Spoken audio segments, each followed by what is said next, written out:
If there is only one productivity advice that I would want you to carry with yourself for the rest of your life, it would be this: slow down to speed up. And the rest of the video, I'll be expanding on the fact that most of the productivity advice on mainstream internet almost completely misses out on this very fundamental aspect of human psychology, that the more that we try to be productive, the more that we want to achieve things as fast as possible, the less that we actually do. The want itself to get things done as quickly as possible, to achieve as much as possible in the least amount of time, that want itself hinders it. And I have been in this situation countless numbers of times, and I still think that a lot of us are stuck in this cycle without realizing the fact that the first step to achieve great goals as quickly as possible is to first slow down and relax internally. Let's understand.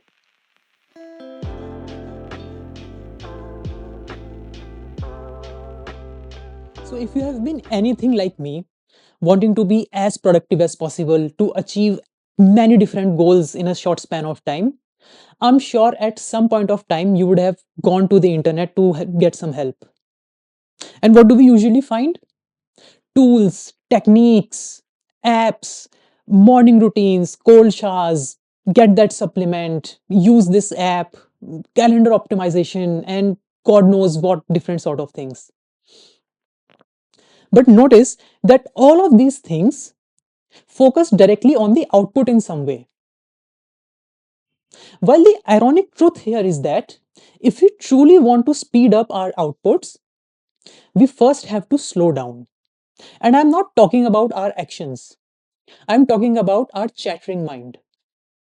See, most of us are conditioned to do the opposite. Say a deadline comes up, or let's say that we set tight goals for ourselves that we want to achieve fast. Then we keep telling ourselves in our minds that I have to get this done quickly. I have to be as efficient as possible. I have to deliver this thing as fast as possible. And we keep doing this over and over again, which creates a sense of panic and urgency in the mind. And slowly, without even realizing it, we start to pile up mental pressure. This pressure, maybe we won't realize it at first, but it starts to increase stress in our bodies. And then even if it on the external, it even if it looks like we are moving faster, let's say even we are typing faster, we are moving between tasks quicker, we are actually being less efficient, because now so much of our energy is now being consumed by our worrying mind and our stressed bodies. And I'm not asking you to think slower or think of solutions slower. There is a distinction to be made, so please understand this very carefully. Understand it like this, that there are parts to our mind psychologically. So there is an intellect which actually solves problems and which actually brings up creative solutions. And then there is something that we can call as thinking mind, the ruminating mind. The intellect, which actually brings up creative solutions to our problems, it feeds on mental stability. So the more peaceful that you are, the easier it is for the intellect to solve the problems at hand. And this thinking mind, it feeds on anxiety. So the more stressful and anxious you are, the more number of thoughts that are going in your heads quicker. But they are not necessarily thoughts that are actually solving the problems, those are thoughts of worry.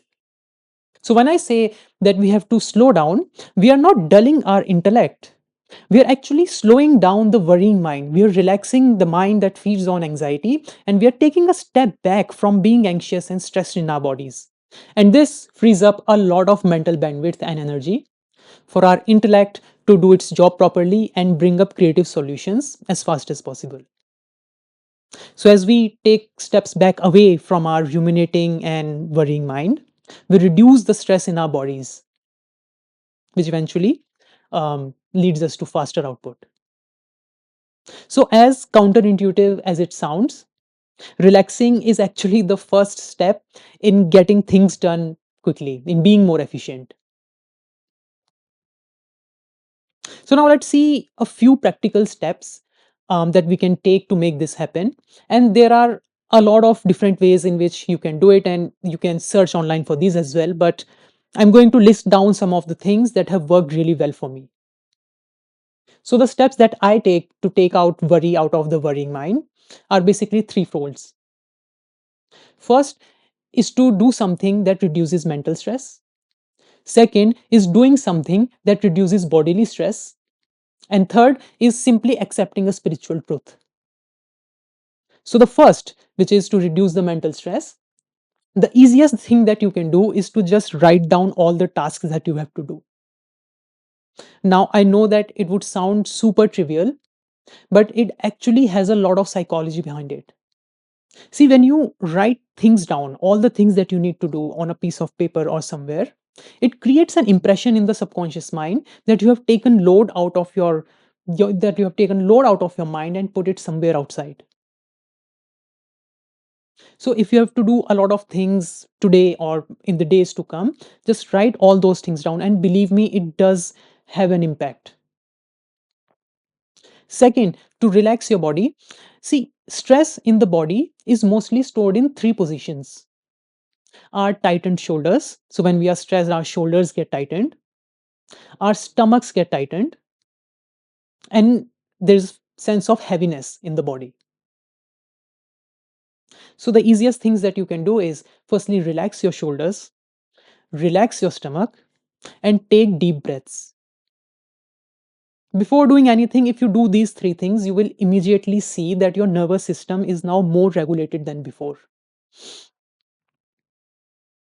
And third is accepting the spiritual truth that we do not have any control on the result of our actions. This is the classical Bhagavad Gita quote that we all hear.